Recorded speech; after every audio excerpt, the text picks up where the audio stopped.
corruption scandal is the flood control scandal, if it's acceptable to us that we witnessed this morning the biggest cover-up committee hearing of our generation. Because ayaw nila pumayag, dalawa Senado natin ngayon. You have the Senate of the Philippines and you have the Senate of Malacanang. No?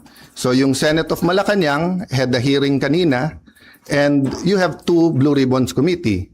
Yung isa ay Committee de Absuelto na ang kanyang main work is paano i-absuelto yung mga high officials ng ating bansa, at yung isa naman na seeking the truth. So am I saying lahat ng sabihin ng 18 ex-Marines ay completely true? No. What I'm saying is nga, give them a chance. I heard they have other evidence, including videos. I heard that if they come out and there's full support na nararamdaman, may iba pang mga witnesses na may mga dokumento, may mga ebidensya na lalabas din. So as a nation, we have to decide whether the Senate will be under the thumb of Malacanang.